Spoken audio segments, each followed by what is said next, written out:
Definisi manajemen risiko secara luas. Menurut Bank Indonesia, manajemen risiko merupakan risiko yang disebabkan oleh adanya kelemahan aspek yuridis.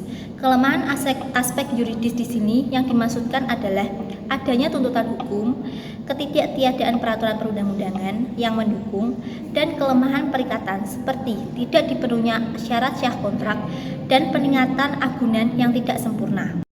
Yang kedua, menurut Taufik Rijal,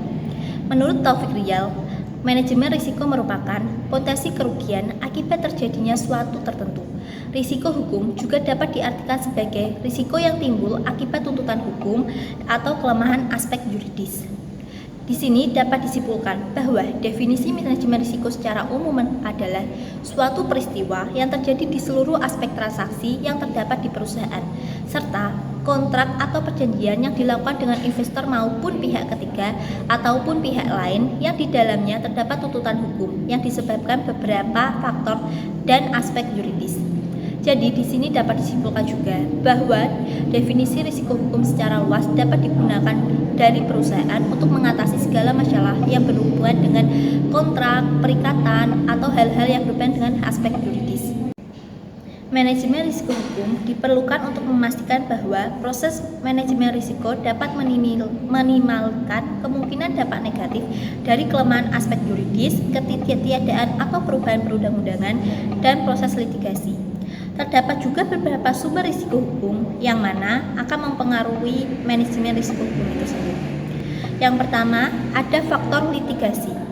Faktor litigasi dapat terjadi karena adanya gugatan atau tuntutan dari pihak ketiga kepada perusahaan maupun gugatan atau tuntutan tersebut pada dasarnya menimbulkan biaya yang dapat merugikan kondisi perusahaan.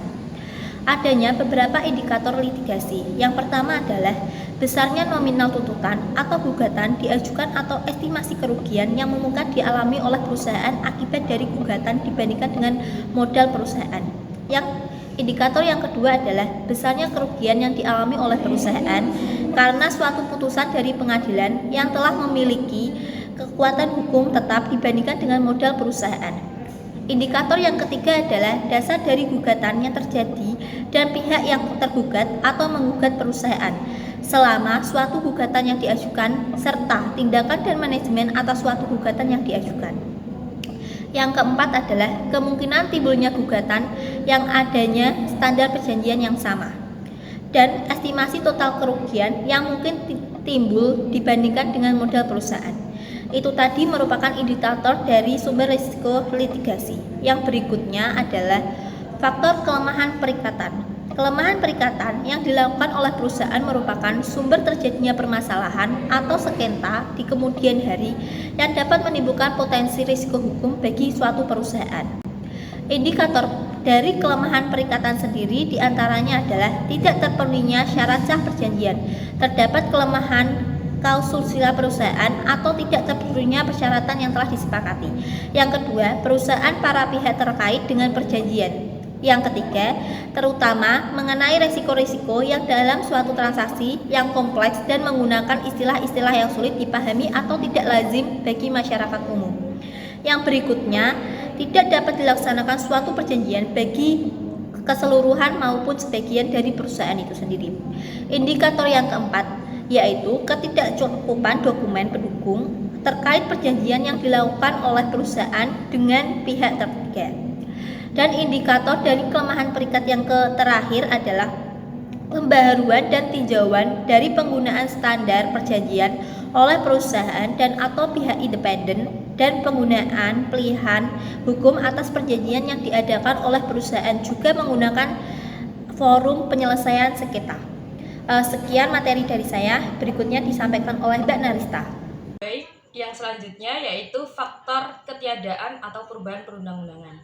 Ketiadaan atau perubahan perundang-undangan ini terutama atas produk yang dimiliki perusahaan atau transaksi yang dilakukan oleh perusahaan akan mengakibatkan produk tersebut menjadi sengketa di kemudian harinya, sehingga berpotensi menimbulkan resiko hukum.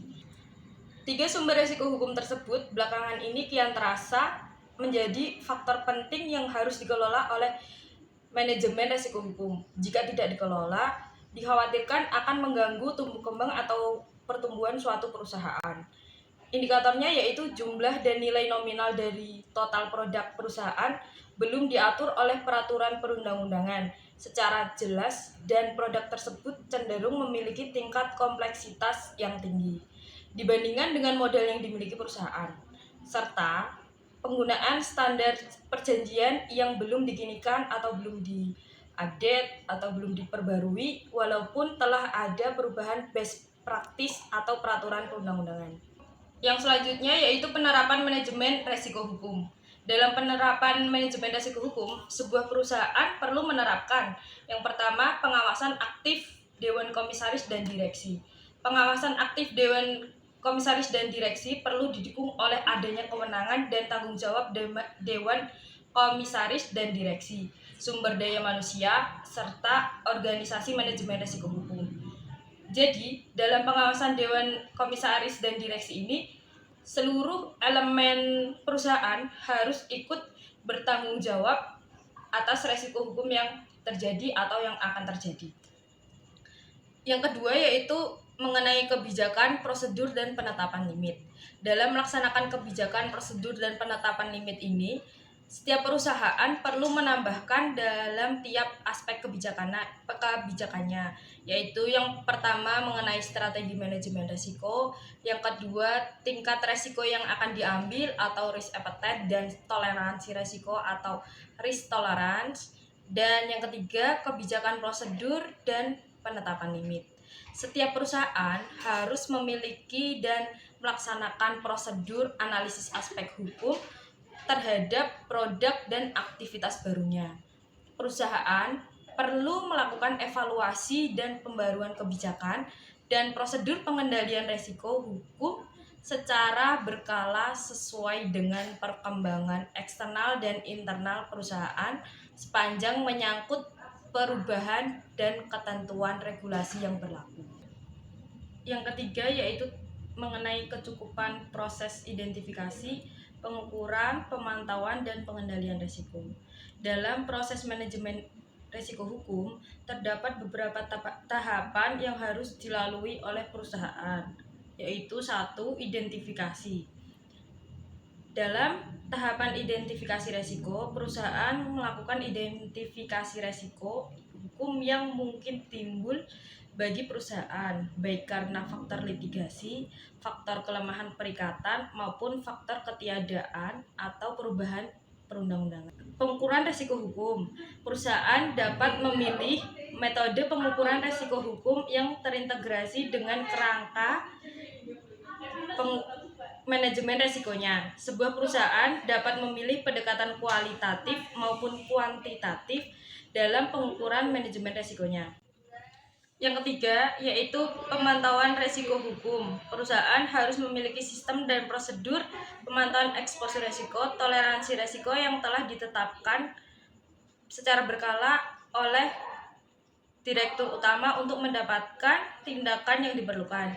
Yang keempat, yaitu pengendalian risiko hukum. Satuan kerja ataupun fungsi yang membawahi bidang hukum melakukan tujuan secara berkala terhadap kontrak dan perjanjian antara perusahaan dengan pihak lain, antara lain dengan melakukan penilaian kembali terhadap efektivitas proses enforceability guna mengecek validitas hak dalam kontrak dan perjanjian.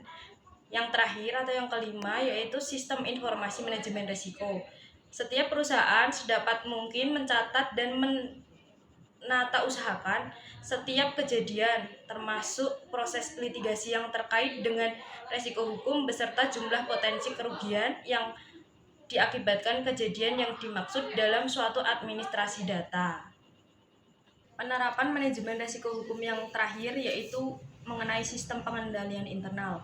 Dalam melakukan penerapan manajemen risiko hukum, perusahaan perlu memiliki sistem pengendalian internal untuk risiko hukum, antara lain untuk memastikan tingkat respon perusahaan, kelemahan aspek yuridis, dan ketiadaan atau perubahan peraturan perundang-undangan dan proses litigasi.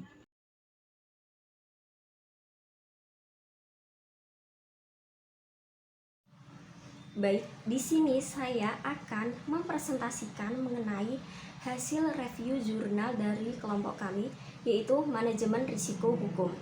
Judulnya, Konsep Penerapan Manajemen Risiko Hukum pada Lembaga Keuangan dan Perbankan Syariah di Indonesia. Volume 11 nomor 1, halaman 1-12, tahun 2022, penulis Tantia Soeharto, pereview Sania Ayuning, Sarah Devina, dan Narista Ayunda. Tanggal review 22 November 2023. Latar belakang, manajemen risiko hukum merupakan salah satu elemen penting dalam menjalankan bisnis. Karena semakin berkembangnya dunia perusahaan serta meningkatnya kompleksitas aktivitas perusahaan mengakibatkan meningkatnya tingkat risiko yang dihadapi perusahaan. Dalam pengelolaan perusahaan, terutama di lembaga keuangan dan perbankan syariah, tentu saja kita tidak akan pernah bisa lepas dari risiko hukum. Lembaga keuangan syariah merupakan dari sistem ekonomi syariah. Dalam menjalankan bisnis dan usahanya juga tidak terlepas dari ajaran Islam.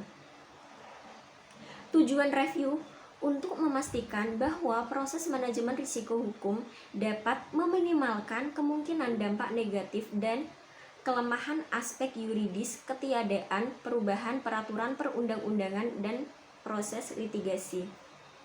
Permasalahan, perusahaan perlu memiliki konsep manajemen risiko hukum pada lembaga keuangan dan perbankan syariah.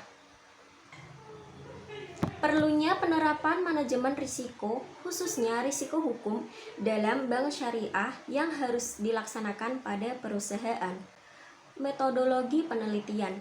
Data yang didapat nantinya akan dianalisis melalui metode kuantitatif deskriptif dan melalui tahapan manajemen risiko hukum seperti undang-undang, peraturan pemerintah, keputusan presiden, fatwa Dewan Syariah Nasional atau DSN, dan MUI atau Majelis Ulama Indonesia.